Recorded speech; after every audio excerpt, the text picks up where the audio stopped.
ஹல்லேலூயா.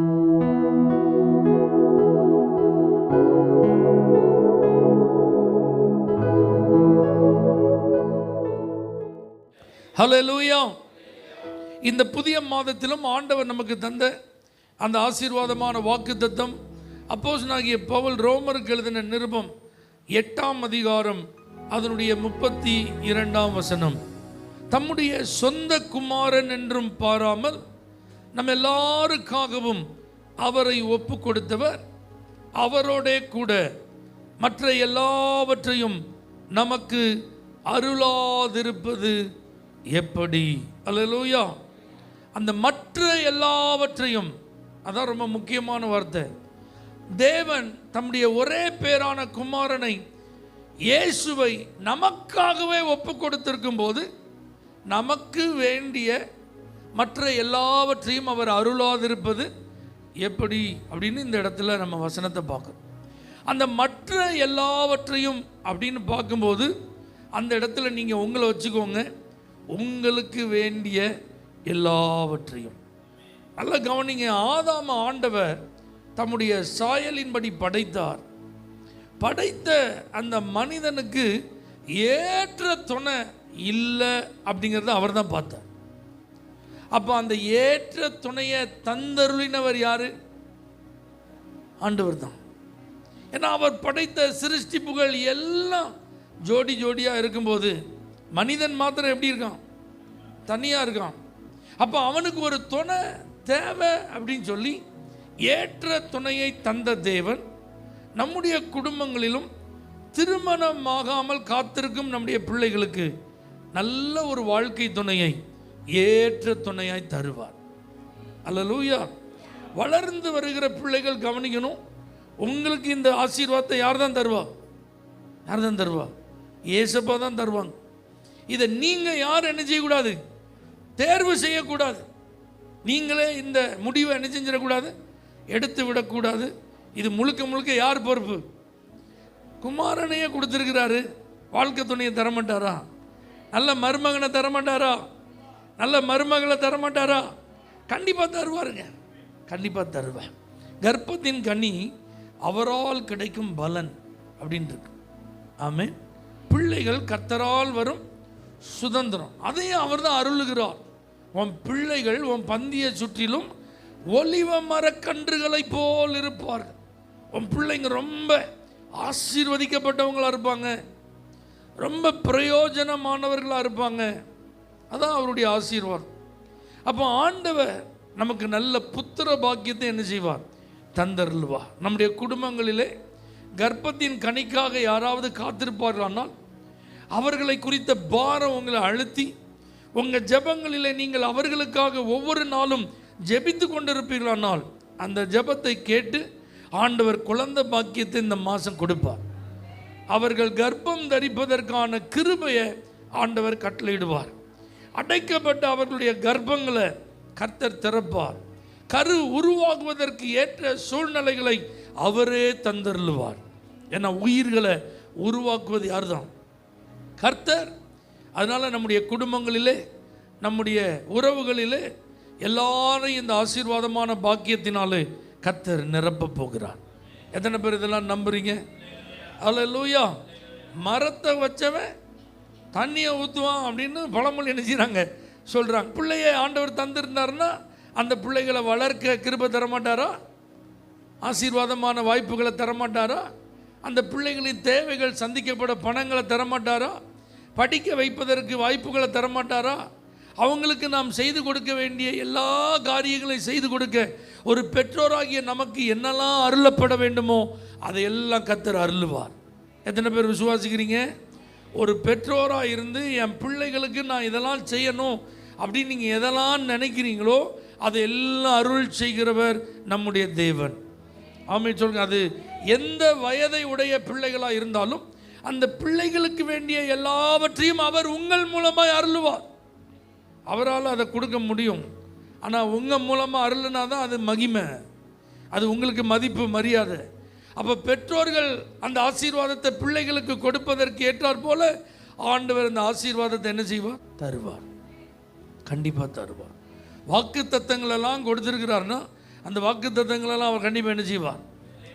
நிறைவேற்றுவார். மற்ற எல்லாவற்றையும் அருளாதிருப்பது எப்படி அப்படிங்கிறதுல இது வராதா, இது உள்ள அடங்காதா அப்படின்னு நீங்கள் எதையுமே யோசிக்க கூடாது. எல்லாமே வந்துடும்.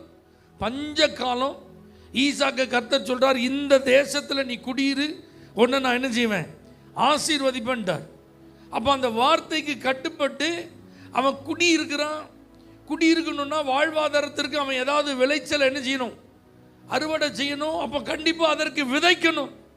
அது வறட்சியான காலம், அது மிகவும் பஞ்சம் நிறைந்த நாட்கள். ஆனால் ஆசீர்வாதத்தை அருளுகிறது யாரு? நான் நட்டேன், அப்பல்லோ நீர் பாய்ச்சினான், விளைய செஞ்சது யார் தான்?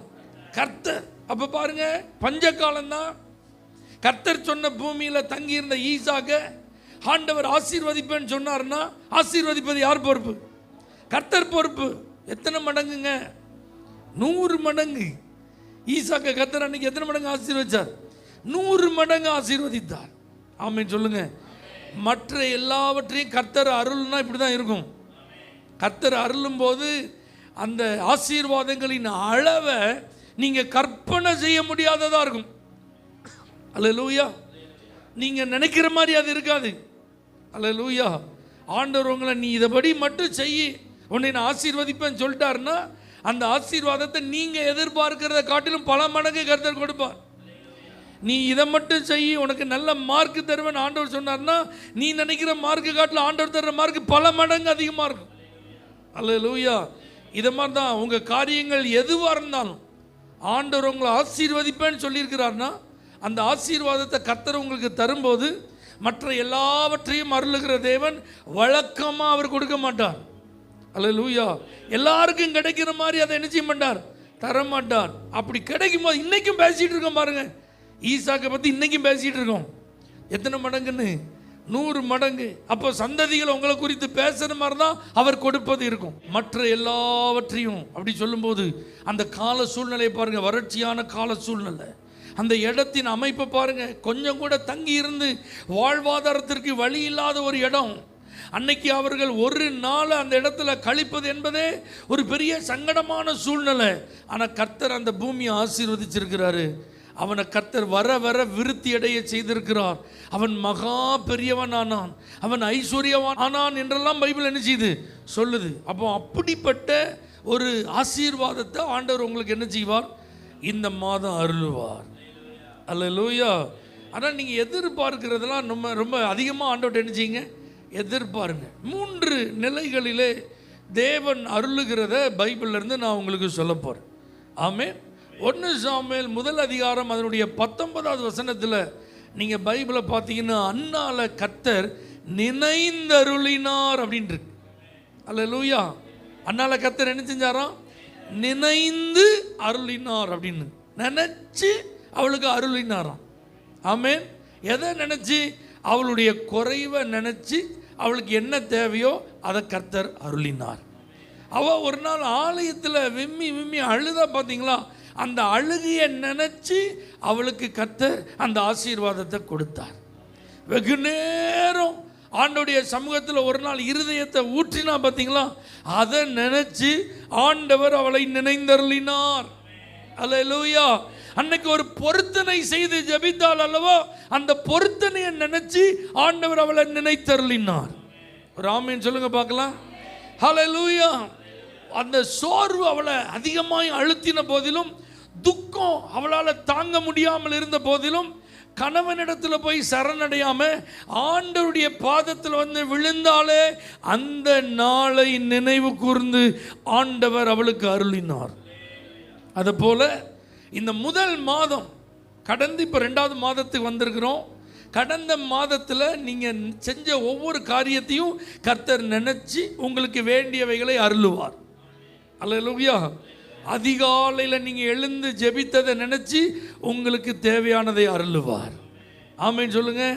உபவாசம் இருந்து நீங்கள் ஜெபம் பண்ணீங்களே, அந்த ஜெபத்தை நினச்சி கர்த்தர் உங்களுக்கு தேவையானதை கொடுப்பார். கண்ணீரோடு ஆண்டுடைய சமூகத்தில் காத்திருந்தீர்கள் அல்லவா? அந்த கண்ணீரை நினச்சி ஆண்டவர் உங்களுக்கு ஆசீர்வாதத்தை கொடுப்பார். எந்த குறைவு உங்களுக்கு மனதில் பாரத்தை உண்டாக்கியதோ அந்த காரியத்தை ஆண்டவர் உங்களுக்கு கொடுக்க நினைந்தருளுகிற மாதம். மற்ற எல்லாவற்றையும் அருளாதிருப்பது அப்படின்னா ஆண்டவர் சும்மா அருளுகிறவர் அல்ல, நினைத்து அருளுகிறவர். அல்லேலூயா. நீங்கள் யார், எந்த சூழ்நிலையில் இருந்தீங்க, உங்கள் பிரச்சனை என்ன, உங்கள் தேவை என்ன, அன்னைக்கு நீங்கள் எப்படி பாதிக்கப்பட்டிருந்தீங்க, உங்கள் உள்ளத்தின் அந்த காயத்திற்கு என்ன காரணம், யார் காரணம், அந்த வேதனையின் அளவு எப்படி இருந்தது, இதெல்லாம் நினச்சி ஒரு சாமுவேல் ஆண்டவர் கொடுத்து அன்னாலை ஆசீர்வதித்தார். ஆமென். அது மாதிரி இந்த மாதம் கர்த்தர் உங்கள் எல்லாரையும் நினைவு கூறப் போகிறார். நீ என்னால் மறக்கப்படுவதில்லை என்று சொன்ன தேவன் அவர். உள்ள கைகளில் ஒன்று நான் வரைஞ்சிருக்கிறேன்னு உறுதி சொல்லியிருக்கிற கர்த்தர் அவர். அல்லேலூயா. அதனால கர்த்தர் நம்மை நினைத்திருக்கிறார், அவர் ஆசீர்வதிப்பார். அந்த வசனத்தின்படி நினைத்து அருளுவார். ஆமென் சொல்லுங்க. நீங்கள் நல்லா கவனிங்க. எல்லாரையும் நினச்சி ஒரே காரியத்தை எல்லாருக்கும் நம்ம கொடுக்க மாட்டோம். அப்படிதானா? ஆமாவா இல்லையா? அல்லேலூயா. மூத்த பிள்ளைய நினச்சி அவளுக்கு ஒன்று கொடுக்கணும் அப்படின்னு நினச்சோம்னா அதே இதை ரெண்டாவது பிள்ளைக்கு நம்ம நினைச்ச மாட்டோம். ஏன்னா அந்த பிள்ளையினுடைய தேவை வேறு மாதிரி இருக்கும். கணவரை நினச்சி ஒன்று செய்யணும்னு நினச்சோம்னா அதே இதை மனைவிக்கு நம்ம செய்ய மாட்டோம். மனைவியை நினச்சி செய்ய வேண்டியது வேறு ஏதாவது இருக்கும். பெற்றோரை நினச்சி செய்ய வேண்டியது ஒன்றா இருக்கும், பிள்ளைகளை நினச்சி செய்ய வேண்டியது ஒன்றா இருக்கும். வேலை அப்படின்னு நினச்சா அங்கே செய்ய வேண்டியது வேறையாக இருக்கும். குடும்பம் நினச்சா அங்கே செய்யப்பட வேண்டியது வேறையாக இருக்கும். புரியுதா உங்களுக்கு? இதை மாதிரி தான் கர்த்தர் இந்த மாதத்தில் நினச்சி உங்களை ஆசீர்வதிப்பார். அல்லேலூயா. என்னைய நினச்சா எதை கொடுத்தா எனக்கு அது ஆசீர்வாதமாக மாறுமோ அதை கொடுப்பார். உங்களை நினச்சி என்ன கொடுத்தா நீங்கள் ஆசீர்வதிக்கப்படுவீங்களோ அதை உங்களுக்கு ஆண்டவர் தருவார். அல்லேலூயா. வேலைக்கு வெயிட் பண்ணிட்டு இருக்கிறவங்களுக்கு அவங்கள நினச்சி கொடுக்கணும், என்ன கொடுப்பார்? வேலையை கொடுப்பார். கல்யாணத்துக்கு காத்திருக்கிறவங்களுக்கு அந்த ஆசீர்வாதத்தை கொடுப்பார். சொந்த வீட்டுக்கு காத்திருக்கிறவங்களுக்கு அவங்கள நினச்சி சொந்த வீடு கொடுப்பார். இப்படி நினச்சி கொடுப்பார். சும்மா அப்படியே வா வா வா அப்படிலாம் கிடையாது. நினைந்து அருளினார். ஆமென் சொல்லுங்க. அப்போ இந்த மாதம் உங்கள் ஒவ்வொருத்தர் முகத்தை பார்க்கும்போது அவருக்கு டக்குன்னு ஒன்று ஞாபகம் வரும். அதை ஆண்டவர் உங்களுக்கு தரப்போகிறார். எத்தனை பேர் அதை நம்புறீங்க? இந்த இடத்துல இருக்கிற நம்ம எல்லாரையும் பார்க்கும்போது எல்லாருக்கும் ஒன்று போல் அவர் தருகிறவர் அல்ல. அன்னாளுக்கு கொடுக்க வேண்டியதை அன்னாளுக்கு கொடுத்தார். தாவீதுக்கு கொடுக்க வேண்டியதை தாவீதுக்கு கொடுப்பார். மோசேக்கு கொடுக்க வேண்டியதை மோசேக்கு கொடுப்பார். இப்படி யார் யாருக்கு என்ன கொடுக்கணுமோ அதெல்லாம் ஆண்டவர் கொடுத்தது போல் இந்த வார்த்தையை கேட்குற உங்கள் ஒவ்வொருத்தரையும் ஆண்டவர் நினச்சி உங்களுக்கு வேண்டியதை அவர் தருவார். ஆமென் சொல்லுங்க பார்க்கலாம். 1 நாளாகமம் 4ஆம் அதிகாரம் அதனுடைய 10ஆம் வசனத்தை நீங்கள் வாசிங்க அப்படின்னா, யாபேஸ் அப்படின்னு ஒரு மனுஷனை குறித்து எழுதப்பட்டிருக்கு. அவன் வேண்டிக் கொண்டதை தேவன் அவனுக்கு அருளினார் அப்படின்ட்டு. அல்லேலூயா. அவன் வேண்டிக் கொண்டதை ஆண்டவர் என்ன செஞ்சாராம்? அருளினார். இவனை நினைச்சு அருளினார் அப்படின்னு எழுதப்படலை. அவன் எதெல்லாம் சொல்லி ஜெபம் பண்ணானோ அதை கேட்டு ஆண்டவர் அவனை ஆசீர்வச்சிருக்காருங்க. ஆமென். இந்த யாபேஸ் அவனுடைய வாழ்க்கை, அவனுடைய குடும்ப சூழ்நிலை, அவன் பிறக்கும்போது அவங்க அம்மா அவனுக்கு வச்ச பேர், இது எல்லாத்தையும் அந்த 2 வசனத்தில் ஆண்டவர் எழுதி வச்சுட்டார். அவன் சகோதரர்களுக்குள்ளே எப்படி இருந்தான்? கனம் பெற்றவனாக இருந்தான் அப்படின்னு ஆரம்பிச்சுட்டு கீழே ஆண்டவர் சொல்கிறார், அவன் தாய் அவனை துக்கத்தோடு பெற்றேன் என்று சொல்லி அவனுக்கு என்ன பேர் வச்சாங்களாம்? யாபேஸ்ன்னு பேர் வச்சுட்டாங்களாம். ஆனால் அந்த யாபேஸ் இஸ்ரவேலின் தேவனை நோக்கி அவன் ஜெபம் பண்ணுறான் பாருங்க. தேவரீர் என்னை ஆசீர்வதித்து என் எல்லையை பெரிதாக்கி உமது கரம் என்னோடு இருந்து தீங்கு என்னை துக்கப்படுத்தாதபடிக்கு அதற்கு என்னை விலக்கி காத்தருளும் என்று வேண்டிக் கொண்டான். இது அவன் வேண்டுதல். பைபிள் அந்த வசனத்தை முடிக்கும் போது எப்படி முடிக்குது? அவன் வேண்டிக் கொண்டதை தேவன் அவனுக்கு அருளினார். ஆமென் சொல்லுங்க. ஆண்டவர் உங்களுக்கு அருளும் போது ஒரு பாயிண்ட்டுக்கு மட்டும் பதில் கொடுத்துட்டு 3 பாயிண்ட்டை பெண்டிங் வைக்கிறவர் அல்ல. ஹல்லேலூயா. இவன் எதெல்லாம் சொல்லி சொல்லி வேண்டினானோ அத்தனை வேண்டுதல்களையும் அவனுக்கு அருளினார். இந்த வேண்டுதலுக்கு ஆண்டவர் கொடுத்த பதில் பாருங்க, அவனை கனம் பெற்றவனாய் மாற்றியது. ஆமென். குடும்பத்தில் அவனுக்கு கௌரவம் உள்ள ஒரு ஸ்தானத்தை கொடுத்தது. சகோதரர்களுக்கு நடுவில் இப்போ அவன் தலையை கர்த்தர் உயர்த்தி விட்டார். அவன் மேலே இருந்த அடையாளத்தை கர்த்தர் மாற்றி விட்டார். அல்லேலூயா.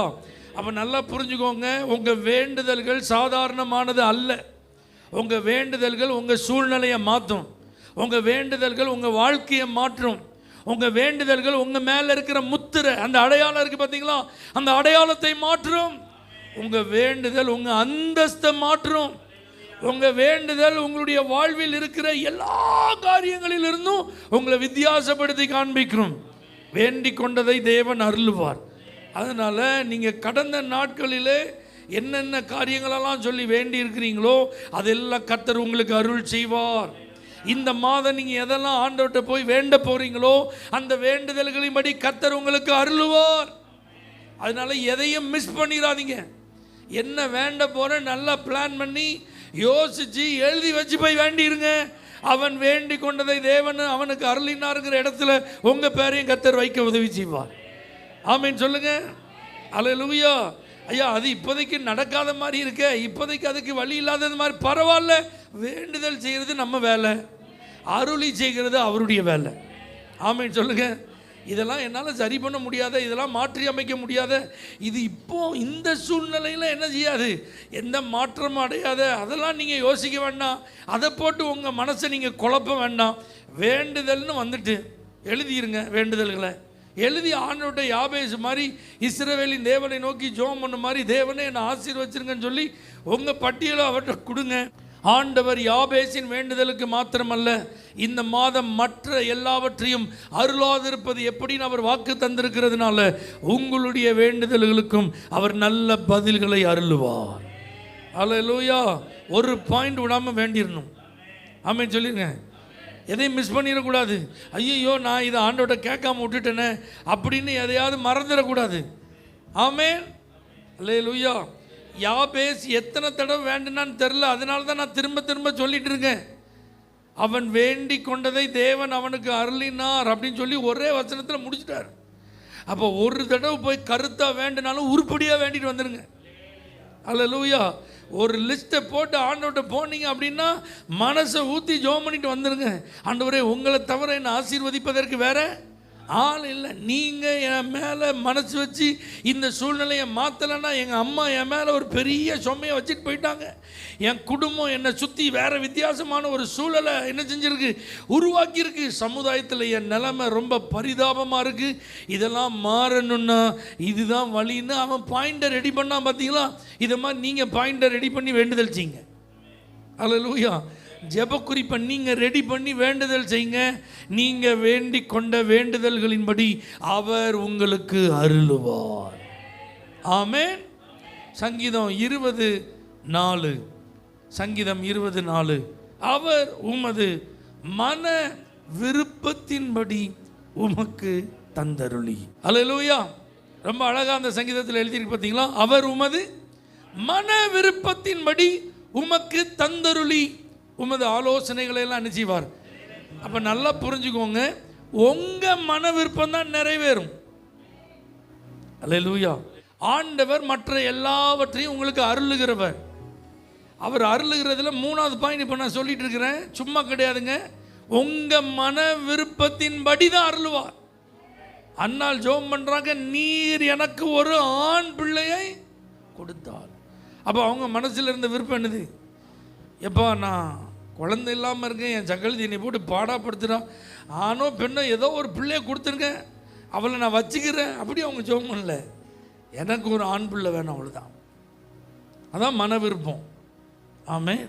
அப்போ நீங்கள் ஜெபம் பண்ணும்போது ஆசையாக ஜெபம் பண்ணணும். வேறு வழி இல்லாமல் ஜெபம் பண்ணால் தானே நடக்கும், வேறு செய்ய முடியாது. வேறு என்ன செய்ய, வேறு எங்கே போக, எங்கே போய் முட்டினாலும் மோதினாலும் ஒன்றும் நடக்காது. அதனால் ஆண்டவர்கிட்ட வந்து என்ன செய்ய வேண்டியது இருக்குது, புலம்ப வேண்டியது இருக்குது. ஆண்டவர்கிட்ட வந்து கண்ணீரை என்ன செய்ய வேண்டியது இருக்குது, ஊற்ற வேண்டியது இருக்குது. இப்படி ஜெபம் பண்ணக்கூடாது. நீங்கள் வந்து ஜெபம் பண்ணாலே ஆண்டவருக்கு முன்னாடி வந்திருக்கிறீங்க. ராஜா கேட்குறான், பத்தியா உன் மன்றாட்டு என்ன, உன் விருப்பம் என்ன? ராஜ்யத்தின் பாதியை கேட்டாலும் உனக்கு நான் தருவேன்றாரு. எஸ்தரை பார்த்து எப்படி இருக்கும்? அந்த அம்மா 30 நாள் ராஜாவினால் வரவழைக்கப்படாத ஒரு சகோதரி, சட்டத்தை மீறி உள்ளே போகிறாங்க. ஆனால் பாருங்கள், அந்த ஆளுக்கு அவங்க மேலே ஒரு அன்பு, அவங்களுக்கு ஒரு இறக்கம், அவங்க மேலே ஒரு தயவு பாராட்டி, ராஜாத்தியே வாங்க, எக்ஸ்கியூஸ் மீ, என்ன திடீர்னு வந்திருக்கீங்க, ஏன் யார்ட்டையும் கேட்காம அப்படிலாம் சொல்ல, வந்த உடனே ஆஃபர் பாருங்க. உன் மன்றாட்டு என்ன? ராஜ்யத்தின் பாதியை கேட்டாலும். அப்ப பாருங்க, அவளுடைய விருப்பம் ராஜ்யத்தின் பாதி கிடையாது, யூதர்களுடைய ஜீவன். அதை கேட்டா கிடைச்சிட்டு ஒரு ஆமை சொல்லுங்க. ஏன்னா நம்முடைய தேவன் மன விருப்பத்தின்படி தந்தருளுகிறவர். சீரியஸா நான் சொல்லிட்டு இருக்கேங்க, உங்க மன விருப்பத்தை தான் அவர் உங்களுக்கு தருவார். ஆமென், ஹல்லேலூயா. ஆனா இயேசுப்பா இன்னைக்கு தெளிவா உங்கள்ட்ட சொல்றாங்க, அவர் உங்கள் மன விருப்பத்தின்படி உங்களுக்கு தந்தருளுவார். ஹல்லேலூயா. உன் லைஃப் மன விருப்பத்தின்படி அமையும். உங்கள் குடும்பம் உங்கள் மன விருப்பத்தின்படி கட்டப்படும். உங்கள் பிஸ்னஸ் உங்கள் மன விருப்பத்தின்படி வளரும். உங்கள் எதிர்காலம் உங்கள் மன விருப்பத்தின்படி வாய்க்கும். ஹல்லேலூயா. உங்கள் பிள்ளைகளை குறித்த உங்கள் மன விருப்பங்கள் நிறைவேற்றப்படும். அப்போ நீங்கள் அதை மனசில் விரும்பணும், ஆத்மார்த்தமாக விரும்பணும். மற்ற எல்லாவற்றையும் அருளுகிறவர் நினைத்தருளுவார். வேண்டிக் கொண்டதெல்லாம் அருளுவார், மன விருப்பத்தின்படி அருளுவார். கண்களை மூடி நாம் ஜெபம் பண்ணுவோம். ஆண்டவரே சொல்லுங்க, ஆண்டவரே நீங்கள் எல்லாவற்றையும் தருவது நிச்சயம்பா. ஆமென். என்னை நினச்சி நீங்கள் எனக்கு சில காரியங்களை அருள போகிறீங்க, அதற்காக ஸ்தோத்திரம். நான் எதெல்லாம் வேண்டிக் கொள்கிறேனோ அதெல்லாம் எனக்கு அருள போகிறீங்க, அதற்காக ஸ்தோத்திரம். அது மாத்திரமல்ல, என் மன விருப்பத்தின்படி எனக்கு நீங்கள் தர போகிறீங்க, அதுக்காக ஸ்தோத்திரம், அதற்காக ஸ்தோத்திரம். நல்ல விசுவாசத்தோடு ஸ்தோத்திரம் சொல்லிருங்க. கண்டிப்பா கர்த்தர் உங்கள் மன விருப்பங்களை நிறைவேற்றுவார். மற்ற எல்லாவற்றையும் தந்து உங்கள் வாழ்க்கையில் தேவன் தம்முடைய நாமத்தை மகிமைப்படுத்துவார். நிச்சயம் அவர் மகிமைப்படுத்துவார். அவரோட கூட மற்ற எல்லாவற்றையும் அருளாதிருப்பது எப்படி என்று நீங்கள் எப்படியெல்லாம் அருள்வேன்னு சொல்லி பேசின அந்த வார்த்தைகளுக்காக நன்றி. இந்த பிள்ளைகள் அதை அப்படியே ரிசீவ் பண்ணட்டும், அனுபவிக்கட்டும். இயேசுவின் நாமத்தில் பிதாவே, ஆமென். For prayer contact, Pastor J. J. Kumar, El Shaddai Ministries, 9500252586, Surandai.